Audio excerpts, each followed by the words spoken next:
sa purity of our soul. Amen? So last week, marami tayong na-take up at marami pong tumatak sa ating mga puso. I hope ito is about sa emotional healing and how purify happen. Paano tayo napupurify? Amen? So, we are trying harder. Maraming product tayong nag-try tayo, nag-yield tayo sa iba't ibang paraan. Pero, 'di ba, ang pinaka-effective and powerful na lagi nating tatandaan, we should deeply yield, 'di ba po? More sa Spirit of God. Yung lahat ng emotional healing na nangyari sa buhay natin, our soul must be laid, 'di ba? Tayo ay dapat humihiga, 'di ba, before the Lord. Lahat ng pain natin, pride natin, kahiyan, fear, bitterness, we brought, 'di ba? Ilalagay natin 'yung lahat sa presensya ng Panginoon. Kung paanong sinabi ni Tatay David sa Psalm 34:18 that the Lord is nigh unto them that are of a broken and saveth such as to be contrite spirit. Amen? So, si God, hindi niya nire-reject yung mga broken. Amen? He draw near to them. 'Di ba? Lumalapit palalo. He is closer to all broken-hearted. 'Di ba? God restore us. Nire-restore na tayo, lalo na po kapag sa presensya niya, not by pressure, but, love you dear, but by presence. Amen? Tandaan po natin yan. Hindi siya nag-aas para mag-pretend tayo na buo tayo. Gusto ng Panginoon, ini-invite niya tayo na matanggap natin that we are not whole. Hindi ka buo, Joy. Hindi ka buo, Nanay Andrea. Hindi tayo buo. Ate Therese, Beverly, hindi ka buo. Without me, you're not whole. 'Di ba? So yun yung sinasabi ng Panginoon sa atin. Kaya yun yung ginawa niya kay Peter, 'di ba? Para maging bold siya sa disciple niya. 'Di ba? Hiningi niya ipangako ni Peter ng 3 beses, 'di ba? Kung paano siyang dininay ni Peter ng 3 beses, 'di ba? Sa pamamagitan ng tanong niya na 3 beses, doon din kinuha ng Lord yung emotional wound, yung sugat ni Peter para pagalingin, 'di ba? Hindi para i-collapse siya, alam niyo yun, yung mawasak siya, hindi para i-crush siya ng Lord o mawala yung confidence niya. Hindi gano'n ang gusto ng Panginoon. Gusto ng Panginoon hinaharap natin yung mga pagsubok natin, hinaharap yung mga future natin. Amen? Para i-restore niya 'yon. Alam niyo po, we are in the providence of the Lord. Pag sinabing nasa providence tayo ng Panginoon, nasa kamay niya tayo. Lahat ng bagay sa paligid natin nasa kontrol niya. Kumbaga sa isang barangay, lahat yun kontrolado ng Diyos. Pag sinabing providence, yun yung lugar ng Lord. 'Di ba? Na, there you have clean clothes to the dryer.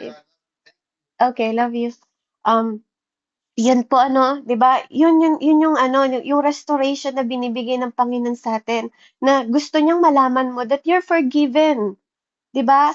At doon pa lang tayo magsisimula na alam niyo yun, bumangon tayo para tayong nagre-resurrect ulit, 'di ba? Para hindi para alam niyo yung parang sa FBI na ini-interrogation, yung interrogation na ginagawa na tanong ng tanong, hindi siya tinatanong ng Lord para i-interrogate. 'Di ba? Hindi gano'n, but God, ino-order siya ng Panginoon para i-heal yung root, yung pinagmumulan ng sakit, yung pinagmumulan para i-uproot ni Lord, para bunutin niya yung kahihiyan, yung hiya na nararamdaman niya, para i-establish ulit ng Panginoon yung pagtitiwala niya sa Panginoon. Kasi masyado siyang nag-yield sa kanyang sarili na hindi, Lord, hanggang kamatayan di kita i-deny, 'di ba? Ganun sinabi niya eh. Nagtiwala siya, hindi kahit sinasabi na ng Lord yung mangyayari in the future, 'di ba? Nagtiwala siya sa sarili niyang kakayahan. At ang gusto ng Lord, 'di ba? Alam ng Lord na may kahinaan tayo, but gusto ni Lord, 'di ba po, na magtiwala tayo sa kanya, na magre-respond tayo sa Panginoon, amen, ng buong pagtitiwala, kapatid, sa kahit anong sitwasyon. At dito nakita natin, feed my sheep, sabi ni God, 'di ba? Sa panahon na 'yon, nire-restore siya. Nire-restore ni Lord yung kanyang identity, yung commission na binibigay ng Panginoon sa kanya para i-refresh ulit siya. 'Di ba? Hindi lang para i-cover, but para i-recover ulit. Na maging mas malakas siya kaysa dati. Na mapunta siya sa place, 'di ba, na hindi yung greatest pain, but become the platform of his greatest calling. 'Di ba? Kasi ang ginawa niya nun, bumalik siya sa pangingisda. Galing siya sa pangingisda, nung tinawag siya ng Panginoon, nung kinol siya ni Lord, nangingisda siya noon, tama? Nung nagrepent siya sa kay Lord, nangingisda siya. Pero nung binigyan siya ng maraming isda ng Panginoon, 'di ba? Lumuhod siya sa harap ng Lord kasi buong magdamag siya noon nangingisda. Pero nung nasaktan niya 'yung Panginoon, nung nagawa niya yung bagay na makakasakit sa Panginoon, saan ulit siya bumalik? Bumalik siya sa dating buhay niya, sa pangingisda ulit. Amen? Pero that's not the greatest calling ng Panginoon sa kanya. Yes, tinawag siyang mangisda. Ang talento niya sa pangingisda, magtinda sa palengke. But that's not our greatest call. Maybe that's our ability, that's our job. 'Di ba? Magaling ka sa ganyan, sa pagluluto, sa pagtitinda. Pero hindi yan yung greatest calling natin. Ang sabi ng Panginoon sa kanya, Peter, gagawin kitang mangingisda ng tao. Mamamalakay ng tao. Hindi isda. Hindi forever isda. So dahil doon, nagkaroon siya ng emotional healing. Emotional healing ang pinagagaling sa atin ng Panginoon. Bakit? Sa emotional healing tayo madalas bumabagsak. Kasi nasasaktan tayo sa mga taong higit nating minamahal. Hindi tayo sinasaktan ng kapitbahay natin lang. O ordinaryong tao, kasi kung ordinaryong tao lang ang nananakit sa atin, madali lang tayo magpagaling. Wala tayong pakialam. Pero sinusubok tayo sa mga taong minamalasakitan natin, minamahal natin ng sobra-sobra. Kasi bakit? Ayaw ni Lord na mas may higit tayong mahal kaysa sa Kanya. Ayaw ni Lord na nakadepende tayo sa iba. Kasi pag nawala yung mga tao na yon, paano na? Paano ka na magpapatuloy? 'Di ba? Sa kanila ba galing lakas mo? Kaya ka ba nagpapatuloy sa paglilingkod dahil sa kanila? Dahil sa mentor mo? Dahil sa pastor mo? Mali pa rin yung dahilan mo. Kaya minsan tinatanggal ng Lord lahat yon. Kung saan tayo nagpo-focus masyado, tinatanggal ng Lord lahat yon. Kasi gusto niyang makita, 'di ba, kung paano tayo nag-grow.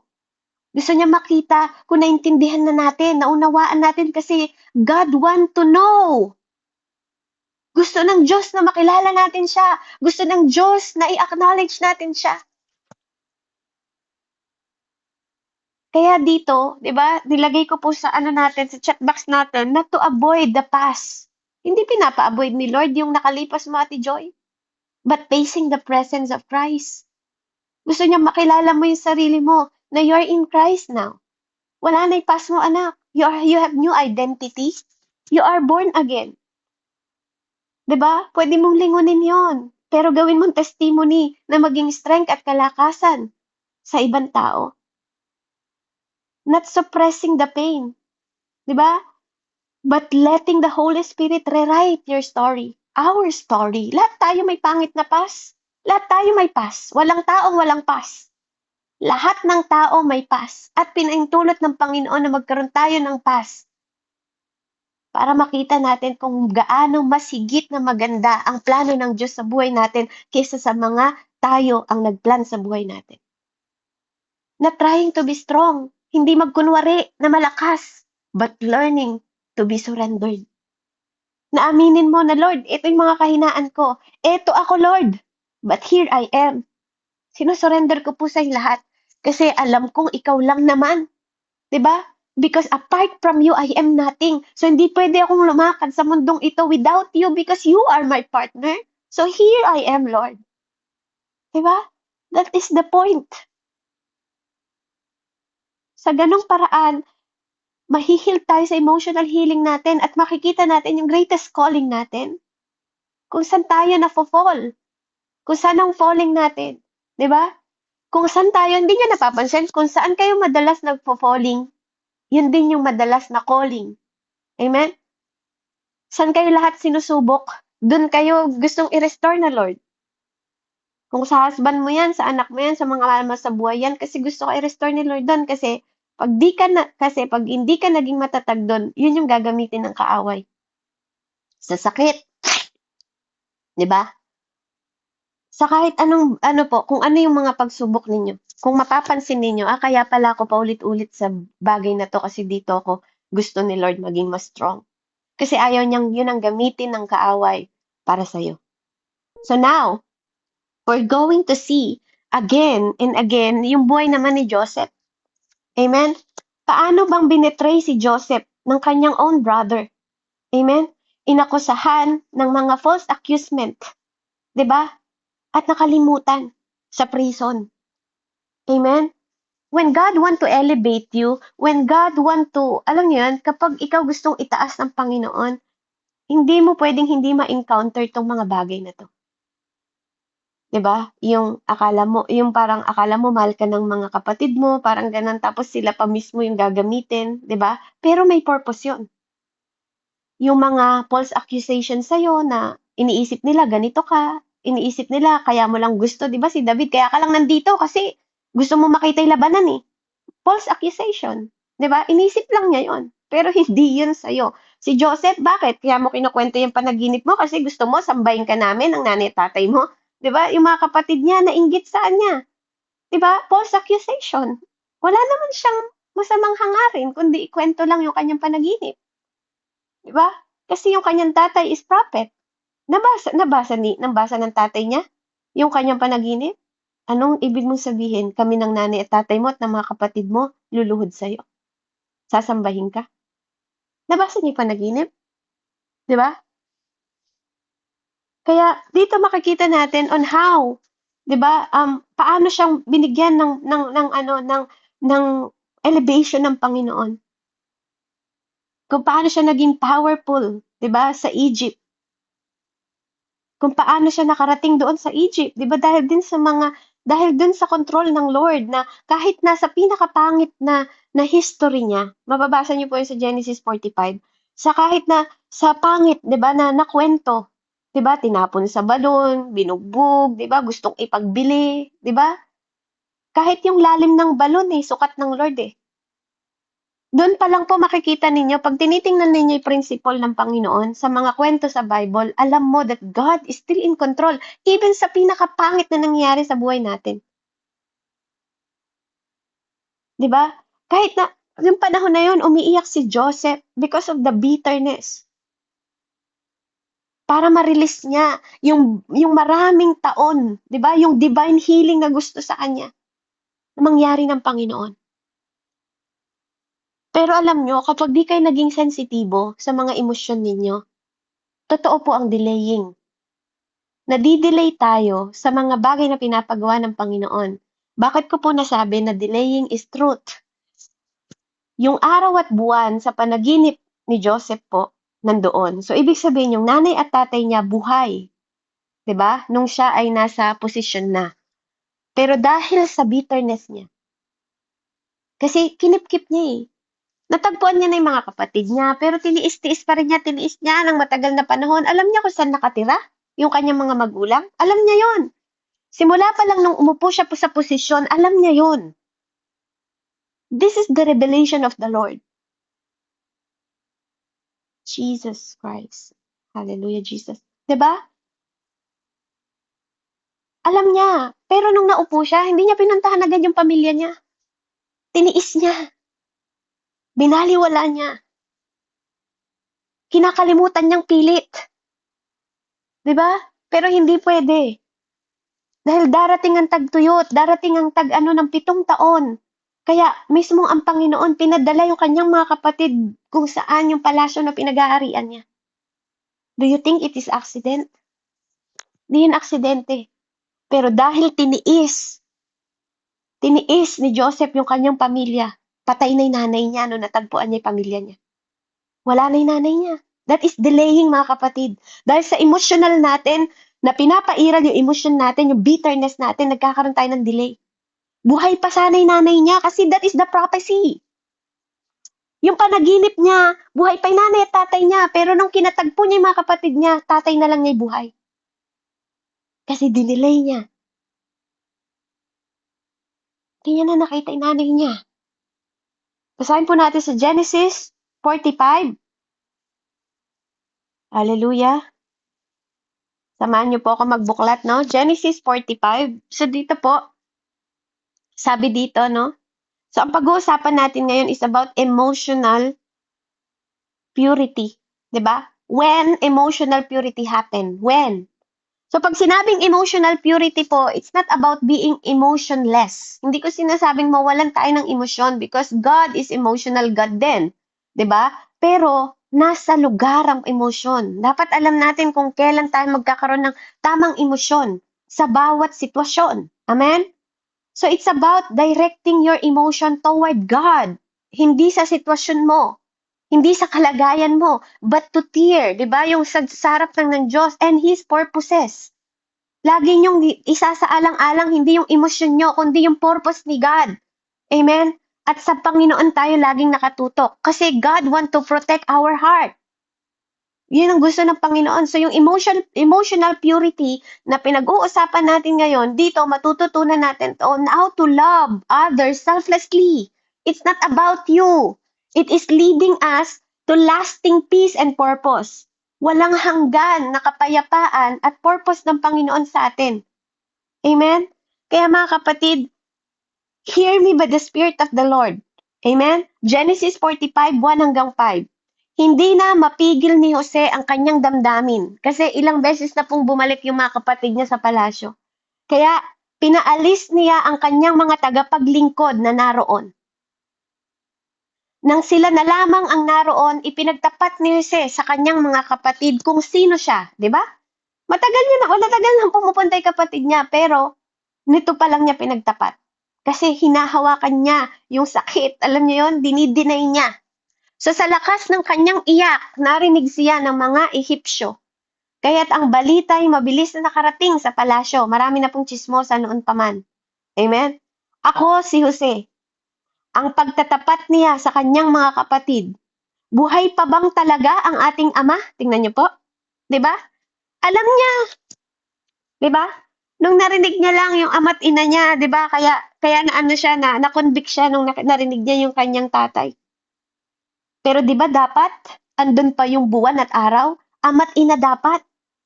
Pero dahil sa delaying ng emosyon natin, kaya be sensitive mga kapatid. Don't let your heart be in trouble, sabi nga. Kasi marami tayong nadidelay sa spiritual realm. Amen?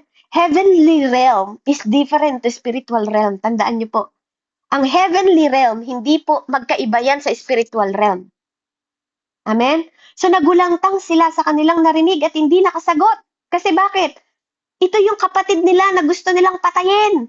Ito yung kapatid nila na sinabi nilang patay na sa tatay nila. So lumapit kayo, sabi ni Jose sa kanila.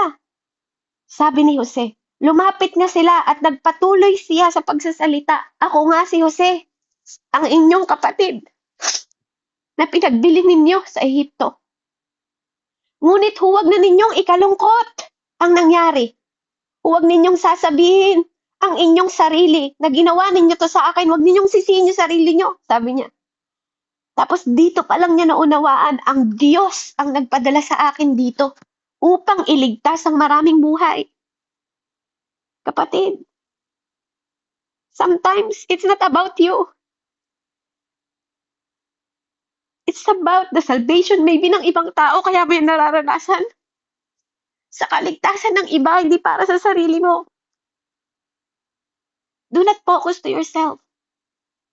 Do not focus to your emotion. Amen?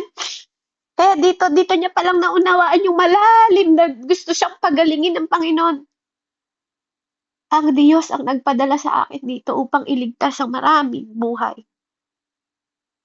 Kasi gusto ni Lord, ipinreserve siya ng Panginoon kahit sa pinakamasakit na pinagdaanan niya. Kasi may gustong i-preserve ang Diyos sa purpose na gusto niya sa buhay ni Jose. Amen? Sabi niya sa Psalm 51:10-11, isang pusong tapat ang aking sa aking likhain. Bigyan mo, O Diyos, ng bagong damdamin. Verse 11, sa inyong harapay huwag akong alisin, iyong banal na espiritu ay paghariin. Amen? Pwede pala na minsan akala mo nasa Panginoon ka, no? Kasi nung pinagdasal to ni Tatay David, alam niyo po, nagawa niyang patayin yung kanyang tapat na lingkod. para lang sa kanyang desire. Pwede pala na nasa iyo banal na spirito pero hindi mo napapansin, no? Na nagkakasala ka. Kasi akala niya, nung panahon na yun, hindi siya nagkasala. Kung hindi lang pinarating si Prophet Nathan, hindi niya akalain na nagkasala na siya sa harap ng Diyos. Doon pa lang niya hinambol yung sarili niya at nagka-create siya ng new heart. Create in me a clean heart, sabi niya. Diba? Hindi lang pala Holy Spirit ang kailangan mo, clean heart din. Tapos pinarenew niya yung right spirit dahil may spirit na nasa kanya na hindi galing sa Panginoon. Create in me, sabi niya, Lord, a clean heart and renew the right spirit within me. Dapat dinadasal natin to. Para sa iyong harapan, huwag mo akong alisin, sabi niya. Yung banal na spirito, huwag mong bawiin.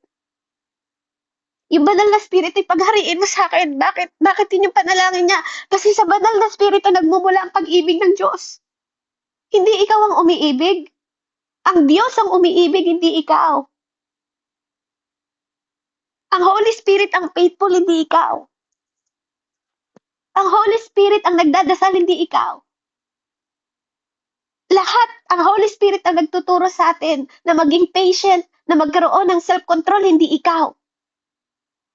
Ang Holy Spirit ang nagbibigay sa atin ng kapayapaan, hindi ikaw. That is the fruit of the Holy Spirit. Kaya anong meron tayo? Wala. Kung tutuusin, we're just vessel. Walang tayo. Kaya kung bakit ka nagmamahal, kaya pag nawalay pagmamahal sa'yo, nawalay kapayapaan, nawalay faithfulness mo, nawalay self-control, diba? Nawala yung isa doon. Yung fruit of the Holy Spirit, bagsak na lahat. So dito, hindi hinahide ni Tatay David yung kanyang emosyon. Dinadala niya ito in worship. Diba? Dinadala niya ito through worship. Na Lord, i-purify mo ako. Yung emotional purity, diba po, mangyayari lang kapag una, number 1, ito po'y point natin. We confess, not conceal our pain. Amen? Kapag nagko-confess tayo at hindi natin tinatago ang sakit. Amen? Pabasa nga po sa James 5 verse 16. Babasahin ko po sa English, basahin niyo po sa Tagalog. James 5 verse 16, sabi po, confess your faults one to another and pray one for another, that ye may be healed. The effectual, fervent praying of a righteous man availeth much. Pabasa nga po, James 5:16. Ate Joy, pabasa nga po kung meron kayo. Tagalog po. O sino pong available. Amen. Praise God. Ako na lang po, Sis Beb. James 5:16? Opo. 16. Kaya nga ipagtapat ninyo sa inyong mga kapatid ang inyong mga kasalanan at ipanalangin ninyo ang isa't isa upang kayo'y gumaling. Malaki ang ginagagawa ng panalangin ng taong matuwid. Amen. Praise God po. Amen. So, mag-confess tayo. Hindi itago yung pain natin.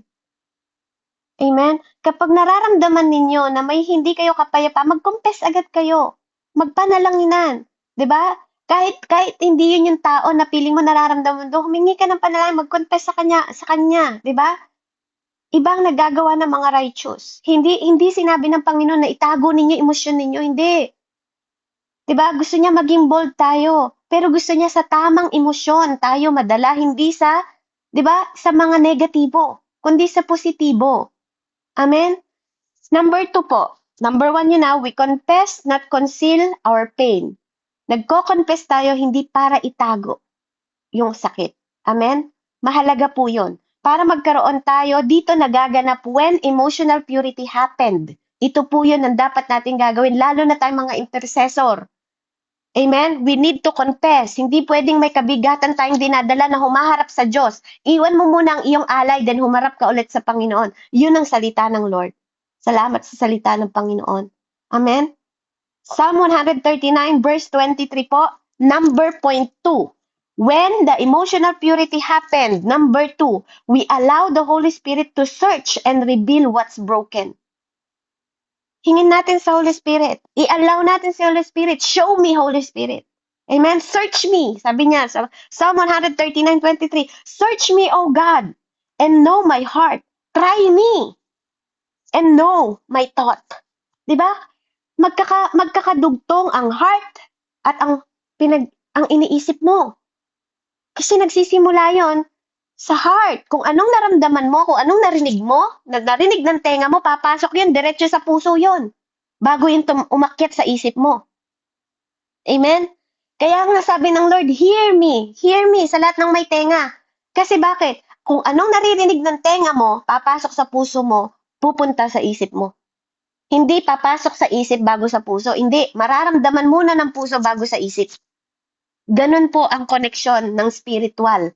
Kasi dalawa ang tenga natin. May physical, may spiritual. So matalino ka kung gagamitin mong spiritual mong tenga kesa sa karnal. Amen? So, Psalm 139:23 po, Tagalog.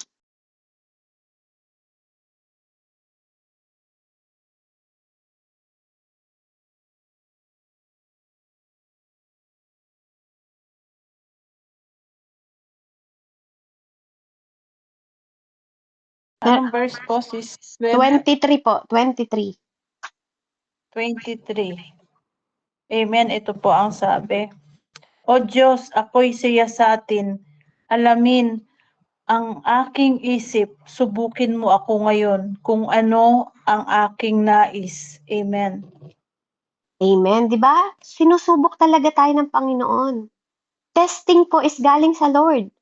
Kaya nga kapag alam mo, minsan sigasig ka na maglingkod sa Lord, no? Biglang may darating na pagsubok. Di nyo napapansin? May testing. 'Di ba? Akala mo okay na kayo mag-asawa, biglang ayan na naman, may testing na naman. Tetest ka na naman ni Lord, nag-grow ka na ba talaga? Are you spiritually grown, anak? Let me see. 'Di ba? Tinetest tayo ng Lord, alam nyo? Lagi tayong tinetest. Kung saan ang pinaka-weakness natin, dun tayo tinetest ng Lord. Believe me, kayo po ang magpapatotoo sa mga testimony niyo. Amen? Kaya, we allow the Holy Spirit to search and reveal what's broken.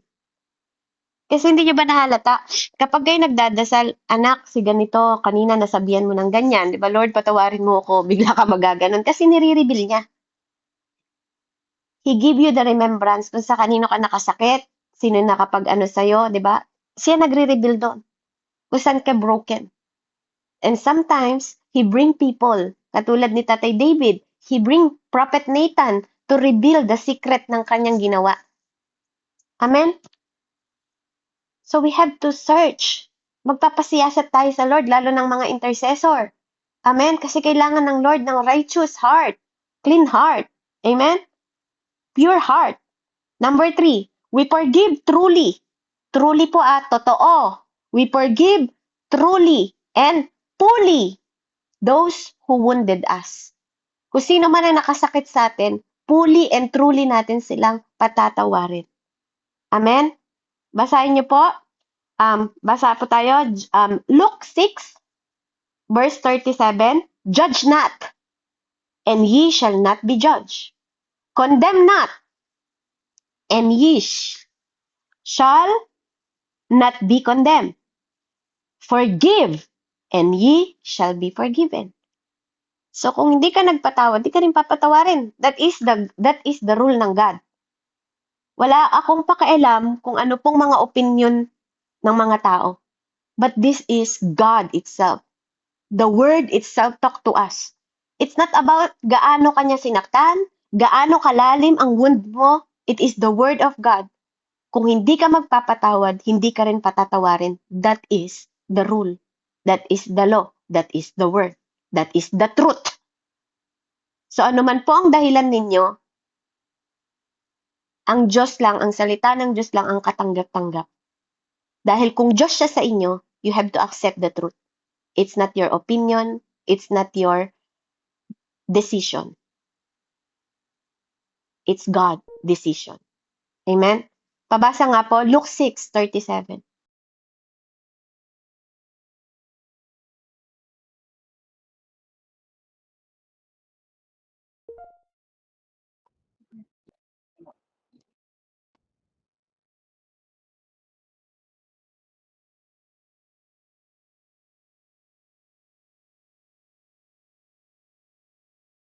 Meron po ba?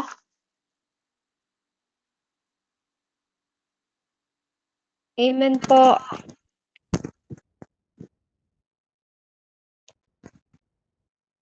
Amen po. Ang sabi po rito, huwag kayong humatol at hindi kayo hahatulan.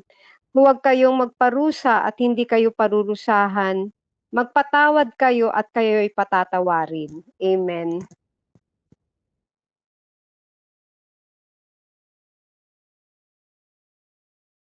Amen. So, malinaw po, no? Baligtarin natin. Pag di ka nagpatawad, hindi ka papatawarin. Amen? Kapag nag-judge ka, i-judge ka rin. Tama po?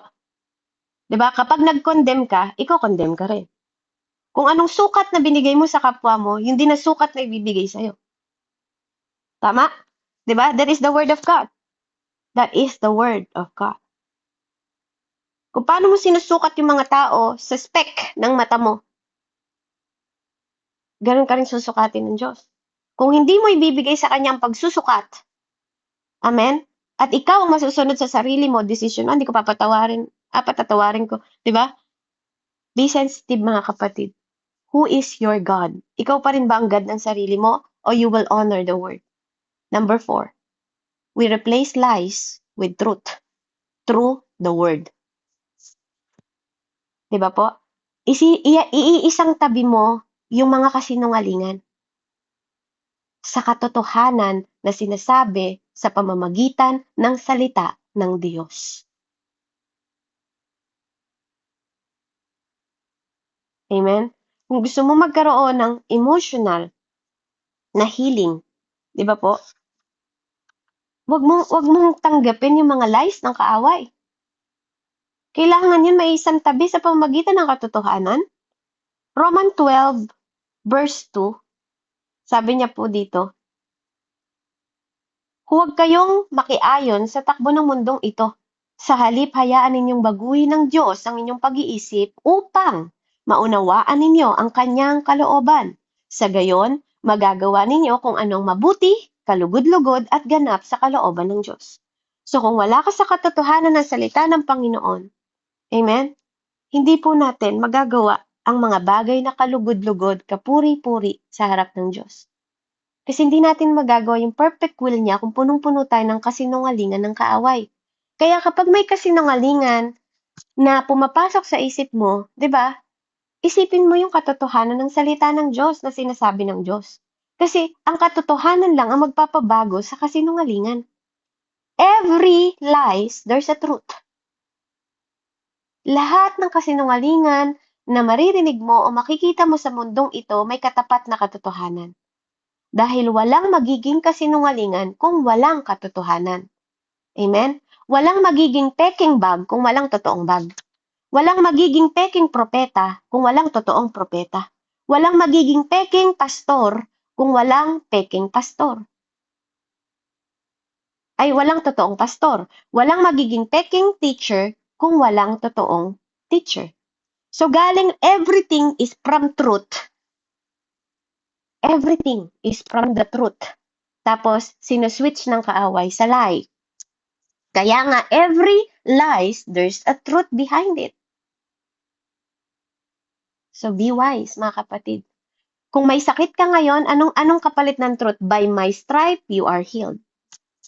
Pero ang tanong, nagmamanifest ba to sa'yo sa spirit mo?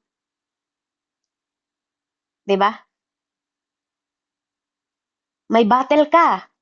Sabi ng truth, your battles is mine.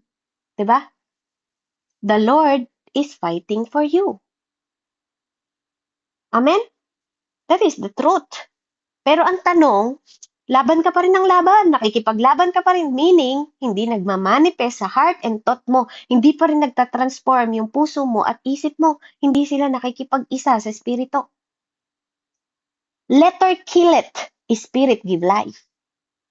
Hindi dahil basa ka ng basa ng Bible, nagiging matuwid ka. Kung wala kang manifestation and revelation ng spirito, pwede kang maligaw katulad ng Pariseo. Kahit mag-aral ka ng theology, kung hindi mo makikita ang revelation ng Espiritu Santo sa pamamagitan ng kanyang salita, pwede kang maligaw ng theology. Pwede kang mariligaw ng anong tawag doon? Hemiotic ba yun? Apologetic, mga ganyan. Di ba po? Hermeneutic. Hermeneutic, o di ba? Kasi pag pinag-aralan niyo yung mga ganon na mga ano sa Bible, hinihimay lang nila yung Word of God. Pero sometimes, there's no revelation. Kapag puro knowledge lang ang meron ka, mamimiss mo yung revelation ni Holy Spirit. If the Holy Spirit inspired the Bible, the Holy Spirit also will reveal the revelation of the truth of His Word. Amen? Kaya kung yung ang nagtuturo sa'yo is puro knowledge lang, di ba? Bakit may mga theology na hindi naging born again?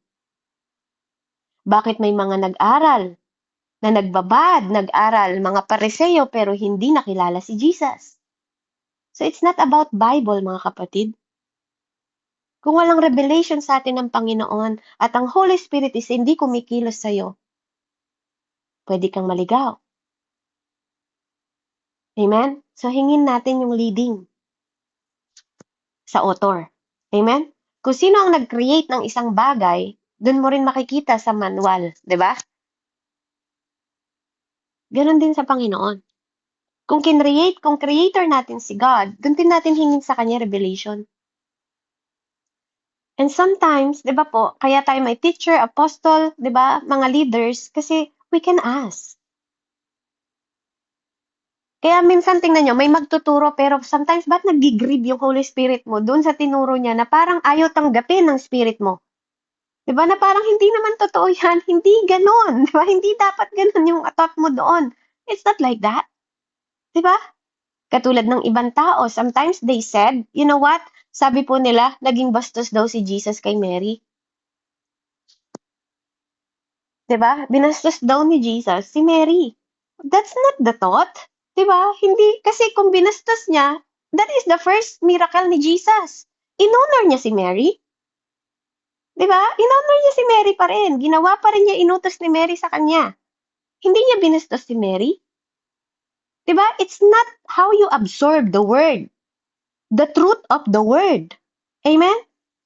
Pero yung iba, pwede nilang ituro yon na naging bastos si Mary kasi minamadali daw niya si Jesus kahit hindi pa panahon. But, if I have the revelation of the Lord, the time is with God. With God. He is the time. He's not working in the time of the world. He holds the time. He's the time. Hindi siya katulad ng tao na nag-aantay tayo ng oras na alas 6 na o papasok na sa trabaho. Hindi. Diba? Hindi ganon. So there's revelation. Amen? Kaya wag po tayong basta naniniwala sa narinig natin, bulayin natin. Bulayin natin. Amen? Is it really the truth? Kasi hindi pwedeng sasabihin natin, be Christ-like, tapos naging bastos siya sa nanay niya. Samantalang, he is asking us to honor our mother and father. Kasi, yun lang yung pangako na may kalakip na prosperity and long life.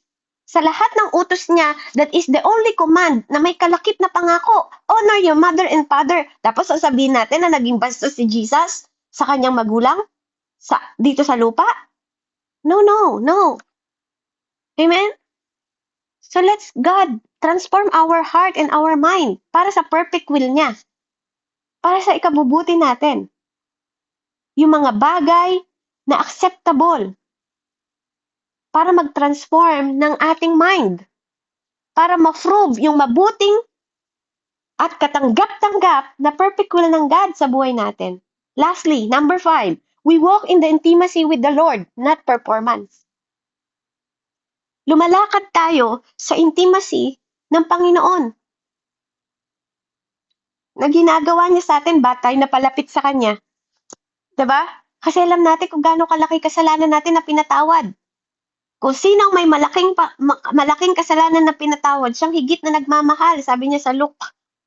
Amen? Hindi tayo nagpa-perform dito, mga kapatid. Hindi tayo nagpapakitang tao, nagiging ipokrito para maging arrogante sa harap ng ibang tao. We need to talk and walk.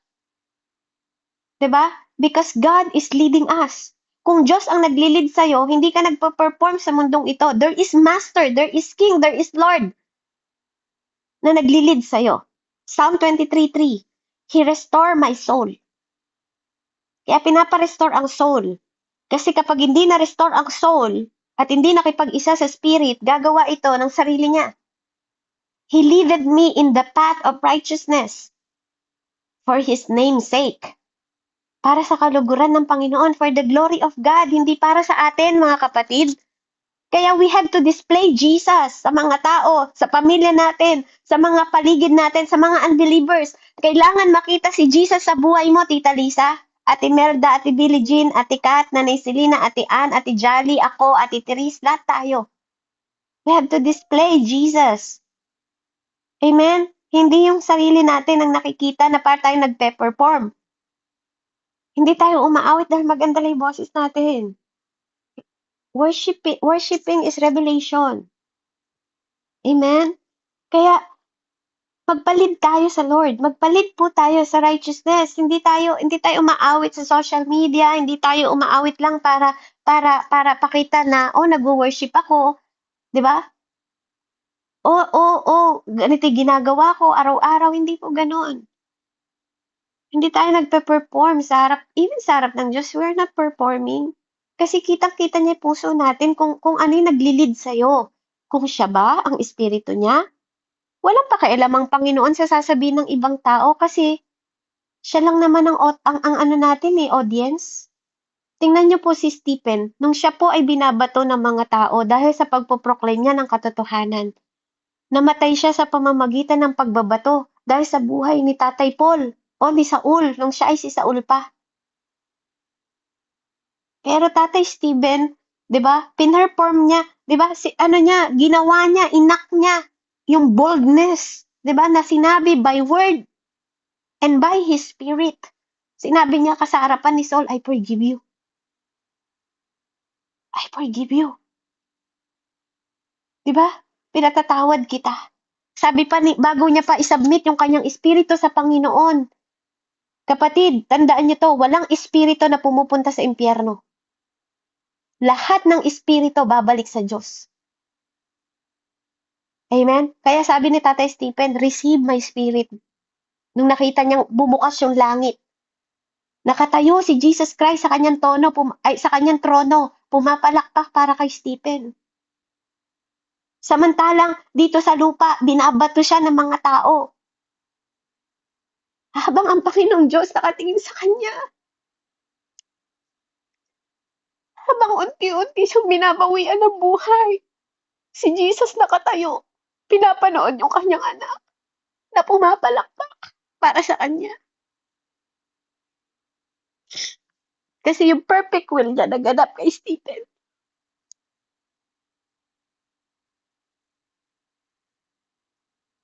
Alam niyo kung iisipin niyo, tagaluto lang naman si Stephen. Napili siya para magluto. Nung pumili yung mga alagad, kasi sabi nila, hindi pwedeng kami yung magayag ng salita, kami pa rin yung magluluto. Pumili kayo ng puspos na banal na spirito, sabi sa Acts. Pag binasa niyo po sa Acts 6 and 7 po. Pumili kayo ng puspos. Tagaluto lang yun kailangan puspos ng Espiritu Santo. Pumili kayo ng puspos na banal na spirito, sabi niya. Akalain niyo ba na ganun kasaklap ang magiging kamatayan ni Stephen? Amen. Hindi tayo lahat tinawag para mamatay sa pagpo-proclaim ng salita ng Diyos kasi mapalad tayo ngayon kasi we are in the free. Malaya tayo magpahayag ng salita ng Diyos. Dahil mas maraming tao ang kumikilala na sa Panginoon ngayon. We just need to act. Kung ano yung sinasabi ng bibig natin, dapat galing po sa puso natin na malinis. Hindi galing sa emosyon. Yung totoo, yung truth. Kasi yun lang ang nakatanggap-tanggap sa Diyos, yung katotohanan lang, hindi kasi nungalingan. Na sinasabi na pwedeng nagsasalita yung bibig mo, pero hindi yun sinasabi ng puso at isip mo sa harapan niya. God is not just healing action. Hindi hinihil ni Lord yung action mo.